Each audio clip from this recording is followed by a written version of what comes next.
Welcome, everyone. I'm Cindy Corey with the Rachel Corey Foundation, and we're very happy to see you here tonight. Thank you for coming on this nice spring evening.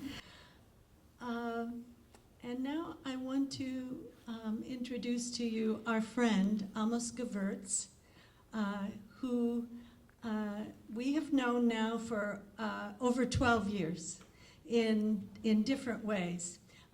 Amos, I believe, was one of the first Israelis to call me after our daughter Rachel was killed in Gaza.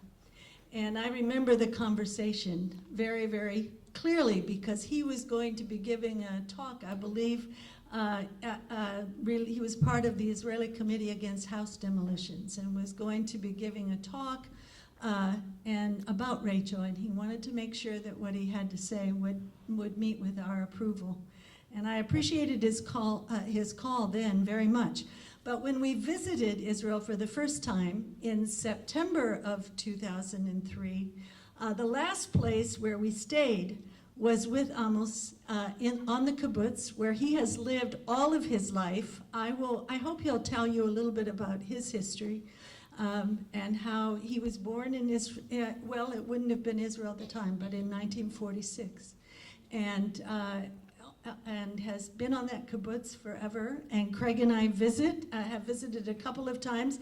I'll just share one memory that also stays with me. The second time we stayed with you, well, let me tell about the first time first, that we went through the old airport, and Amos took us to the airport on our way out, made sure that we got through the kind of complicated security, stood there and waited until the big bag of gifts that we had been given all over the country in the West Bank and Gaza, that those all got out with us.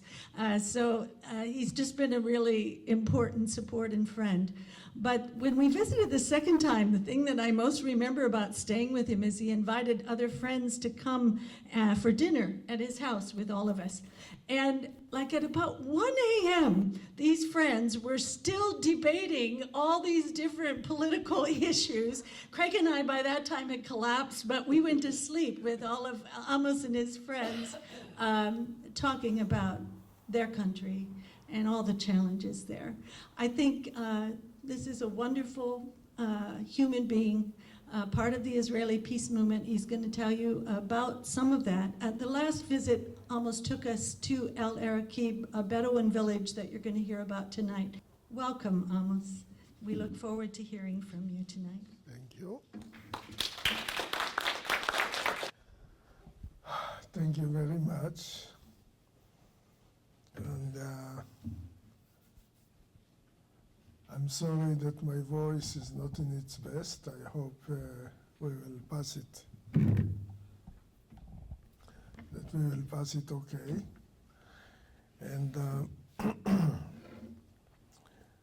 before I like to talk about the Bedouins, what I like to do is to suggest the way I understand our conflict and some outcomes.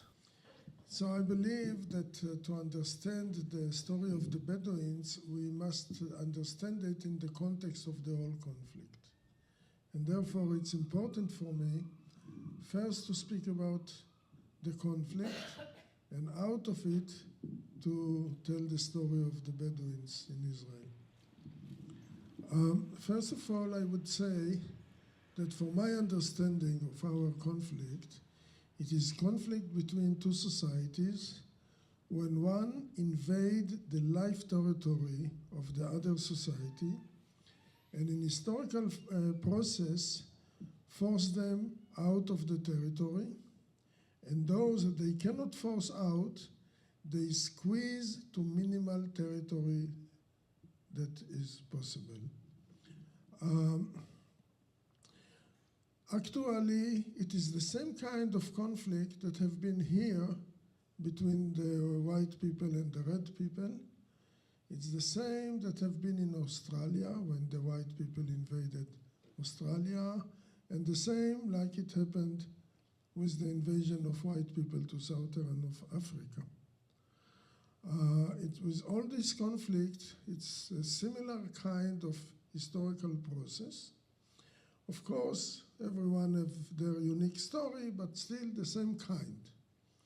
I'll give some figures to demonstrate what I'm talking about. Prior to the Zionist immigration into the country, there were Jews in the country. They've been around 10% of the population. They lived mostly in town, so they had, I believe they had less than 1% of the lands. In the eve of the war of 1948, which for the Israelis is the independent war, for the Palestinians is the catastrophe or Nakba, the Jews already been 1/3 of the population, and they had 7% of the lands of what it is Israel today without the occupied territories. In the war of 48, the great majority of Palestinians were forced out, became refugees. And immediately after started to be very fast process of immigration of Jews into the country and fast process of taking over the lands. So if I give the figures today, inside Israel without the occupied territories, today inside Israel the Jews are almost 80% of the population. Palestinians who remained in Israel and became Israeli citizens are around 18%, and there are 2-3 others. Today, 96% of the lands are in Jewish hands. Palestinians remained only with 3.5% of the lands, the rest churches or whatever. But it was not ended with it. After the war of 1967, we start to see the same kind of process happening in the occupied territories. In other words, Israel never accepted the borders of the ceasefire borders of 1949 as its borders. And the first chance they had, they started to expand the territory by building settlements, taking over lands. They took off from our official maps the green line, the borders between Israel and the occupied territories. In other words, without to declare it, they started a process, a policy of expanding the land, the territory of Israel. Now, today, I would say, if we take the West Bank without East Jerusalem, around 57% of the land are in Israeli hands. There are around 370,000 Israeli settlers in the West Bank without East Jerusalem, and between 2.5 million Palestinians. In East Jerusalem, first of all, Israel annexed, after the occupation, to the East Jerusalem 29 Palestinian villages. So it is much bigger than what it was during the Jordanian rule. Today, around 35% of the lands are in Jewish hands. There are around 220,000 of Israeli settlers in East Jerusalem, living between 380,000 of Palestinians. In the Golan Heights, in the north, Israel occupied the Golan Heights from the Syrians. The great majority of the Syrians that were living there became refugees during the war of 1967 or immediately after. And today there are 18,000 Israeli settlers, 24,000 Syrians, and around 80% of the lands are in Israeli hands. In other words, we see that the same process, the same historical process, is happening on the occupied territories too. But there are some outcomes of this historical process.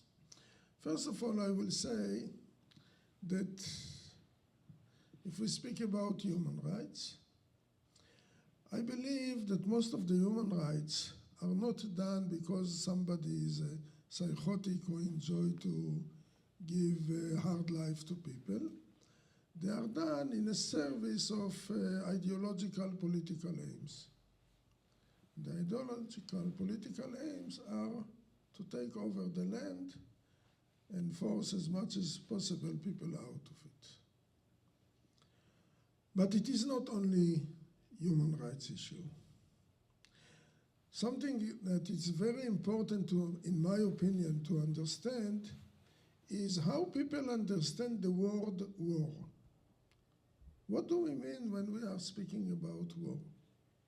And I found out that there is a very different understanding of war between the Israelis and the Palestinians.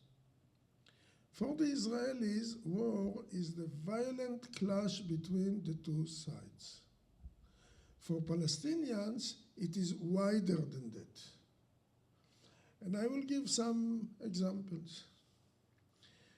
If we take an event like land confiscation. Land confiscation, it is a very passive event. An officer comes to a field with a piece of paper in his hand. If he met the owner of the field, he handed him this piece of paper and leave. If you don't find him, he put it under a rock and leave. Now, this piece of paper is a declaration that the land is confiscated, and now entire family lost their land and their ability to make their living. Now, from Israeli point of view, this is a bureaucratic legal act. From Palestinian point of view, this is a one-sided act of war, of military force against defenseless civilians. And remember, land confiscation is one of the most essential means in the whole historical process of taking over the land under the feet of the Palestinians. So now, house demolition is much more visual, it's much more traumatic. Again, an officer comes to the house, stuck the house demolition order, entire family get into panic, and in the terrible day come, a unit of army comes surrounding the house, force people out from the house, and destroy it in front of their eyes. It's a very traumatic event. And again, for the Israelis, it is enforcement of the law. For Palestinians, it is a one-sided act of war of military force against defenseless civilians. Building settlements is always done on stolen land. And always after the settlement is started, it has a security needs. And those security needs are always a reason to expand the territory of it, for security, you know. Again, one-sided act of military force against defenseless civilians. The last example I will give, and I will not continue with it, is the issue of the water. According to what I know, around 80% of the water of the West Bank, Israel take for Israeli use only. Again, for Palestinians, it is a one-sided act of war by military force against defenseless civilians. Now, I like to tell you something very strange. None of these activities are done for our security. Land confiscation have nothing to do with our security. House demolition have nothing to do with our security. Building settlements have nothing to do with our security, as well as stealing the water. But it is enough that tiny percent of Palestinians that have passed these traumas of what the Israeli army did to them will decide to take revenge. And here you have an entire army of terrorists that attack us Israelis in revenge of what the Israeli army have done to them. And here start the security job of the army. They have to crush the Palestinian resistance to the whole historical process that I'm talking about. Now, why this is so important to understand, and why I believe that you don't really understand the conflict if you don't understand these differences of understanding what it is war. And I think that the best example for it was Oslo Agreement. Oslo Agreement was signed in 1993 between the Israeli government and the PLO, Palestinian Liberation Organization. It was a historical event because the first time two sides recognized each other and came into negotiations. But Oslo Agreement was not peace agreement. It must be clear. Oslo Agreement was in-between agreement that create Palestinian autonomy in parts of the occupied territories. Oslo Agreement did not touch any principal questions between the two nations, not the issue of Palestinian state, not the issue of borders, not the issue of settlements, not the issue of Jerusalem, not the issue of refugees, nothing. All the principal issues were left for the peace negotiation. But Oslo Agreement create a huge optimism that finally we are on the way to peace and finish with this bloody conflict. I think that the Palestinians were the first to wake up from this optimism. For the Israelis it took longer. But here is some, again, you know, I give figures.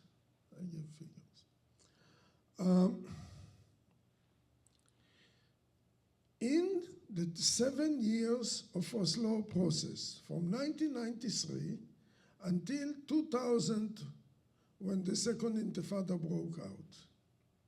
During those 7 years, Israel demolished around 1,000 of Palestinian homes in the occupied territories. During those years, according to one of the estimations, Israel confiscated around 40,000 of acres of lands from Palestinians in the occupied territories. During those years, 7 years, there were 2 deportations of Palestinians from their home and from their lands, from their villages. And during those 7 years, the number of Israeli settlers grown, only in the West Bank, grown from 110,000 in 1993 to 204,000 in 2000 when the Second Intifada broke out. In other words, instead that Oslo would finish with the occupation, Israel took use of deepening the occupation. And when everyone was in illusion that we are on the peace process, on the ground, there was ongoing war, one-sided war against the Palestinians. Now, there is very important questions that people have to ask themselves. After the war of 1967, Israel started a policy of expanding our territories. Now, all the supporters of Israel oppose this policy. The Europeans, the Americans, everyone.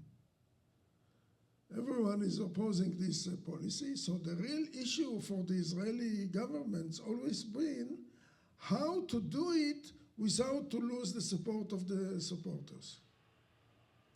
And one thing of it was to do it slowly. You confiscate such a small amount of lands per time that it will not create a general protest. You demolish small number of houses, so it will not create general protest. You build the settlement slowly, so it will not create a general protest.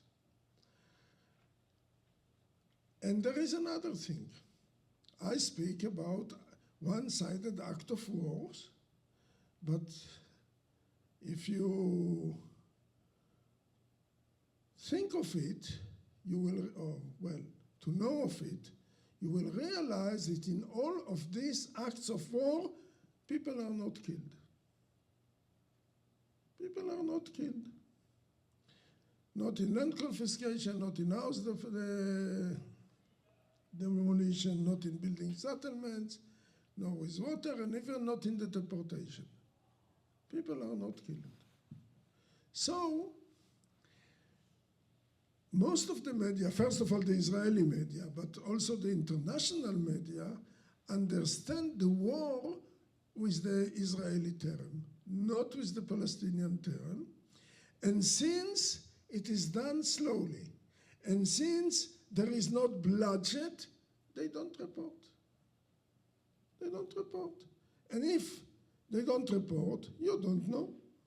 And if you don't know, you don't oppose. Very simple. So the whole thing is a very smart programmed and very smart work out. And it is take far, far too long for the international community to understand what is going on there. And only because more and more international groups like International Solidarity Movement, like Christian Peacemaker Team, like EAPPI, I never success to say their names, are present there. People from different countries are coming there, mostly non-violently, and they come home and start to tell the story. And in their websites, in their emails, in their Facebook, all, they give the alternative information, what the mainstream media is not doing. So if somebody wants to really understand what happened there on the ground, should follow that alternative media. Now, the most important lesson that I got from Oslo process is that you never listen to their peace declarations, never. You always watch what they do on the ground. And everyone who was watching what they did on the ground during Oslo could understand that they don't mean peace, one, and second, couldn't understand why these crazy Palestinians out of peace process started the intifada, the second intifada. They could not take it anymore. Now I will leave this direction and speak about the Bedouins, because I think that it is very important to understand all what I said in order to understand the policy towards the Bedouins in the Negev. So first of all, the Negev, this is not a good map, I'm sorry, but in a bright yellow, you see the Negev, it's the southern part of Israel, it's all desert, and Bedouins are living there. Okay, next map, thank you. Now, there is big discussion how many Bedouins were in the Negev prior to 1948. And the minimalists are speaking about 65,000 of Bedouins. The maximalists speak about 110,000 of Bedouins. There is big discussion how much land Bedouins intensively cultivated. Again, minimalists speak about 400,000 of acres, and the maximalists speak about a little bit more than 800,000 of acres.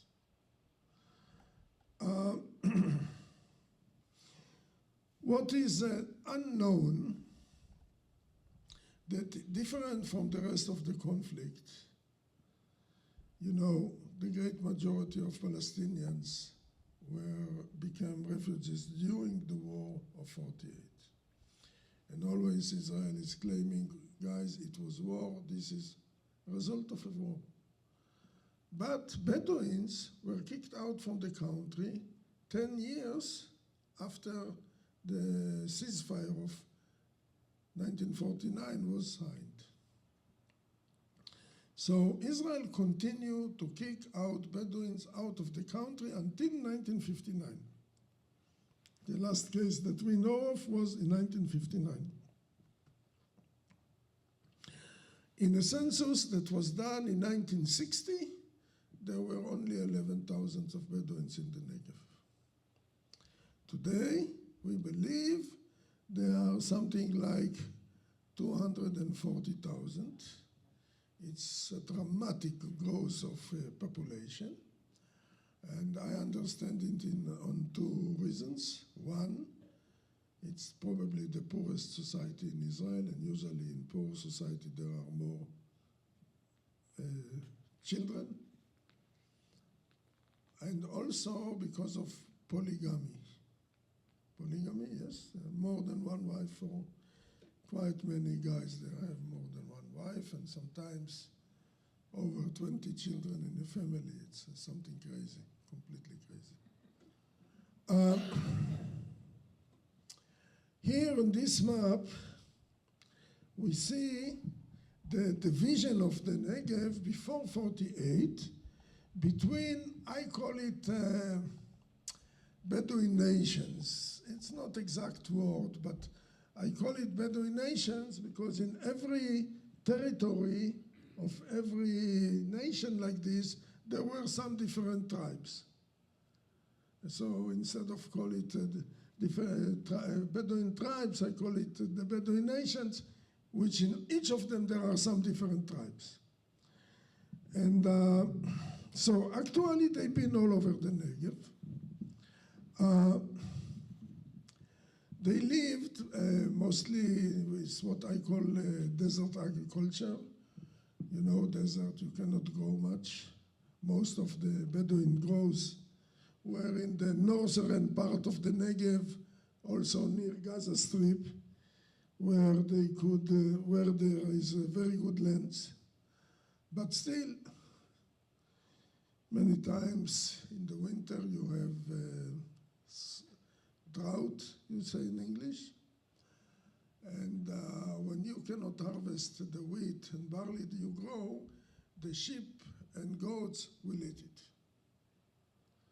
And in the huge areas that you don't grow anything, in the summer you go with the sheep and the goats, and they find these dry weeds. I don't see them, but they do, and feed. But since it is a desert, it's very little, so they must go to very far distances. And this cows the saying that Bedouins are nomads. Usually when we say to them that they are nomads, they get angry. They say, no, we are not nomads. Why? because for the summer they go far, far away.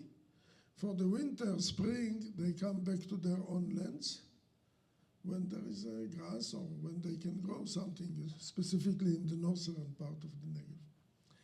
Anyway, the next map? After Israel was established, all the Palestinians, including the Bedouins who remained in Israel and became Israeli citizens, were living under military governing. This continued until 1966.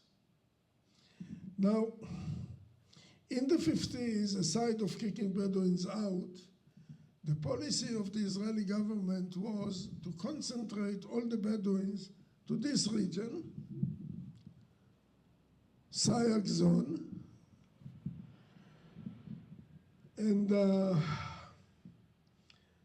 technique was that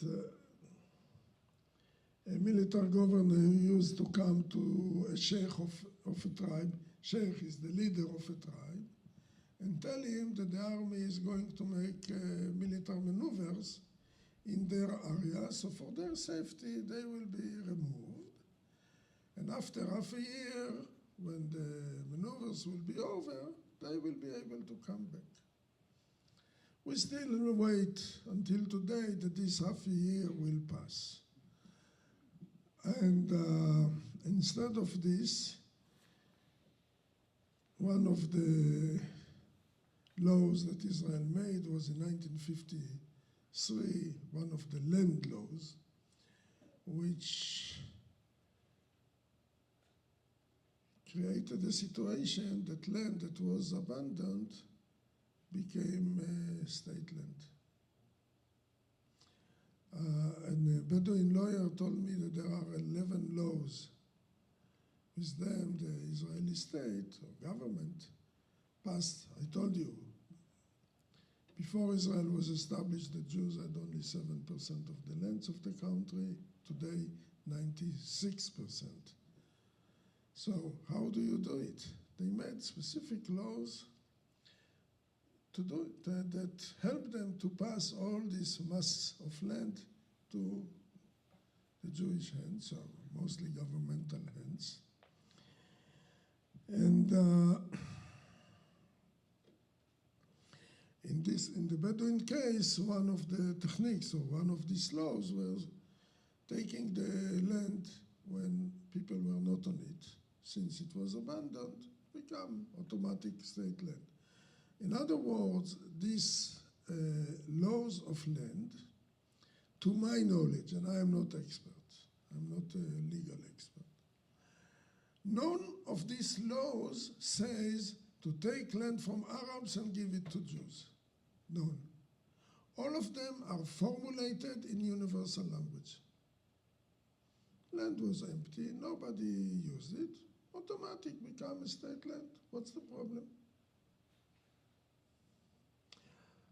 Every country have laws that allow the government to confiscate land for security needs, or allow the government to confiscate land for public needs. Fine. They use these laws. For example, much of the lands in the southern part of the country did not have private ownership. So automatically it became state land.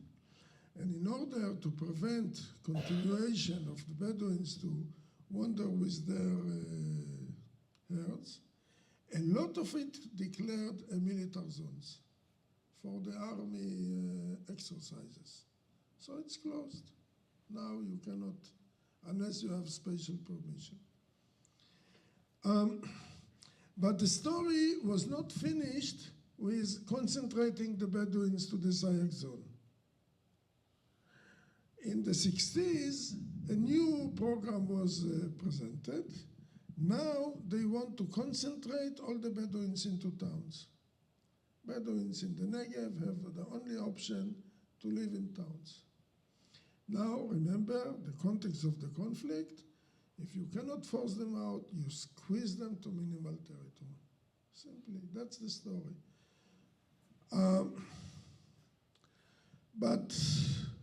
And by the way, today there are 7 towns, and a little bit more than half of the Bedouins are living in those towns. Now, Bedouins were not excited to go to the towns, and until today, they are not excited to go to the towns.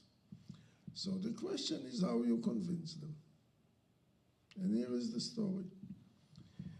All the villages in the Sayak zone are unrecognized. Unrecognized.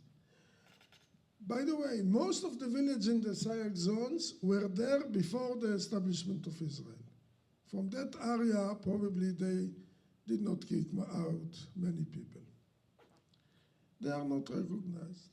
Now, villages that were created in the activity of the government, that they force people out of their lands here, settle them here, did not receive any legal status, and now the government say that they invade state land. Yes, somebody forced them into a new land, and they invade state land. And of course, they are not recognized. Now, but recognition of village have much more meanings. First of all, it does not appear on the map.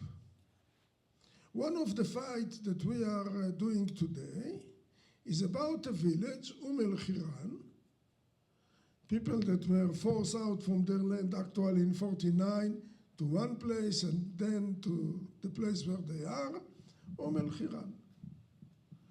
Khiran, it's a Bedouin village that the state want them to go to the town of Chura, and on their place, it's planned a Jewish village named Khiran. Pure racist action. You kick out people because they are Bedouins, you bring in people because they are Jews. Pure racist act. But guys, Khiran is not appearing on our maps. So what do you want from us? It is not something, it's not exist at all. It is not on the map because it's unrecognized. And who brought them to Khiran if not the state of Israel? So the game is very beautiful, beautiful, not if you live there. So these unrecognized villages first don't appear on the map. Then, if you are unrecognized village, you cannot have master plan for the village, so you cannot build legally. Now, there is statistic that says that in those villages, there are 50,000 Bedouin houses which were built illegally. And if they're built illegally, we enforce the law. So there are house demolitions. In the years that I started to, in the early 2000s, probably 2001 or 2, that I started to be active in the Negev, they used to demolish something like 200, 250 houses a year. Nowadays, I believe it is something like 850 houses a year. And in 2011, they demolished 1,000 houses, Bedouins in the Negev. Now, the issue is, and one of the issues, not the issue, but one of the issues, Negev is the periphery. Media is not interested in it. Not many people, it is far away, it's not the center of the life. In the Hebrew media, to my knowledge, I'm not sitting and listening to all the radio, to all the TV, to all the, and not see all the newspaper. To my knowledge, there was not one news item all along 2011 about the demolition of Bedouin houses. Now, for such a small community, 1,000 houses a year. Guys, it is a war zone. No one items. For the normal Israelis, it did not happen. Not to speak about the international community. It did not happen. Why? No news. Nobody knows. Except of crazy people like me, activists. But it is not only house demolition. There is the fight over the land, so it's also destruction. I will talk about it soon. Also, they destroy crops, grounds of wheat and barley in some lands. And there is demolitions of entire villages. In the last 5 years, we activists are focusing on the fight of a tiny village, El Arakiv, which is situated somewhere. Where is Beersheba? Here is Beersheba, somewhere here.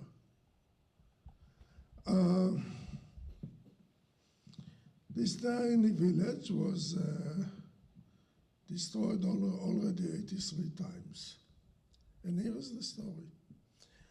There is El Arakiv village, but there is much bigger El Arakiv area, which is something like 30,000 of acres, plus minus.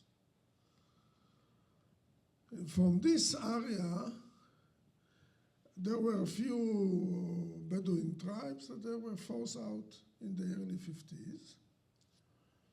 Most of the lands, the government did not have any use. Now, usually when you confiscate land, there is a given time that you make use of it, otherwise you have to give it back to the owners. Now, after so many years, sometimes in the late 90s, instead of giving it back, Israel asked the government, asked the JNF, Jewish National Fund, to start to plan forest there. So they come to you to raise their money because they are blooming the desert. But they are blooming the desert on lands that were taken by force from Bedouins, and they did not use it, so instead of turning them back, they make forests to prove a use. Now, they call this forest the ambassador's forest. Some ambassadors from foreign countries who completely were not aware of the whole issue endorse it. So it's give very respectful image to the whole project. Now, when the forest was going forward with the planting, they arrived few hundred meters from El Arakiv village, and then they started to demolish the village. 2010, there was the first demolition of the entire village. Since then until today, almost 5 years, 83 times. They demolish, the people build. It's funny, what they build. Who can stand it, the expenses of it? Tents or kind of simple shakes to say, we are not living, we are here. So they are coming and demolish, so it's built again, and like this.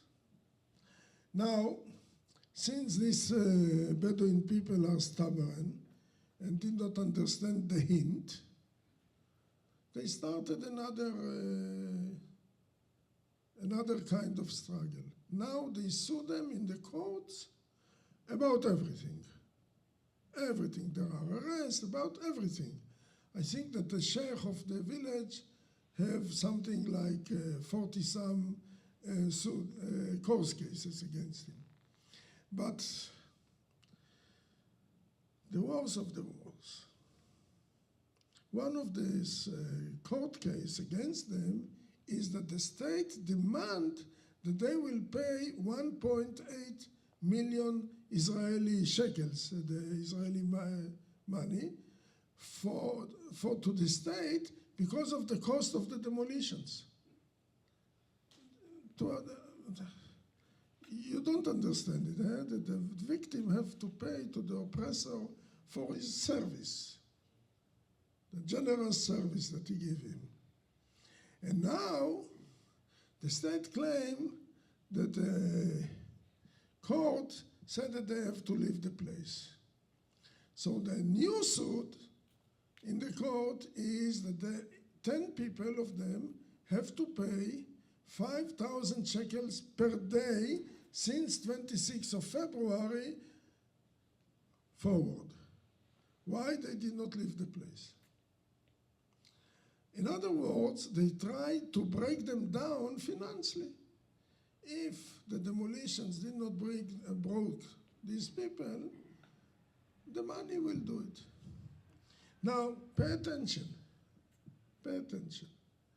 We are people that are very strong about legality. We don't drag people out of their homes and their land by force.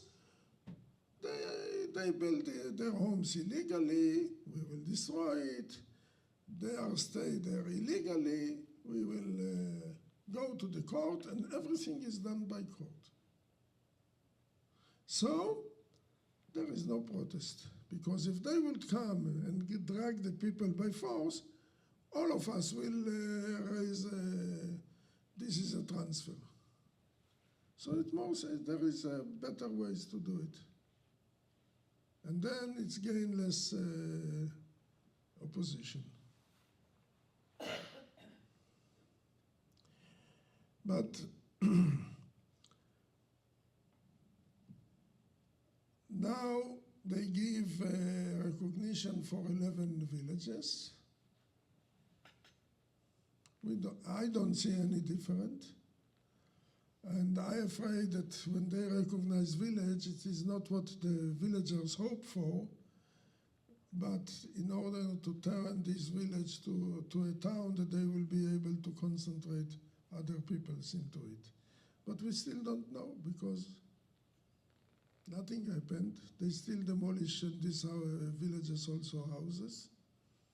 So they say that they recognize 11 villages. We don't know what does it mean.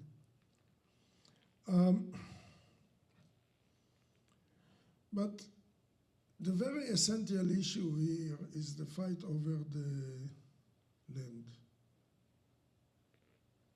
And therefore I must give short time for the issue of land. When the Ottoman Empire was ruling the country, in 1858, I think, they made a law of registration of lands. Simply, the Ottoman Empire wanted that those who were owners of land will pay taxes for it. Now, I don't have to tell you that nobody liked to pay taxes. So almost all the Bedouins did not register their lands according to it. I believe that a lot or even most of the Palestinians did not register their lands according to it. For them, the traditional system was good enough.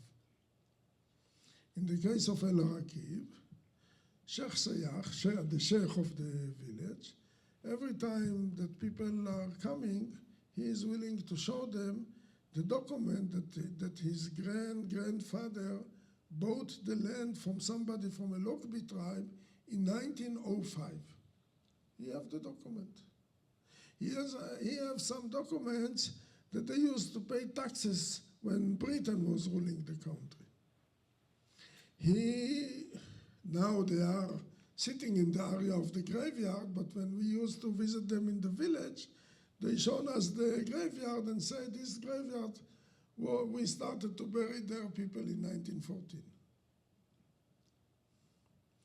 Still, I'm very afraid that they don't have chance in the Israeli court. Now, when the Zionist movement, before 48, wanted to start kibbutzim in the Negev, they bought lands from Bedouins and started a new kibbutzim before the establishment of Israel. And they bought it according to the traditional laws of the Bedouins. When Israel became a state, they say, no, we don't recognize it.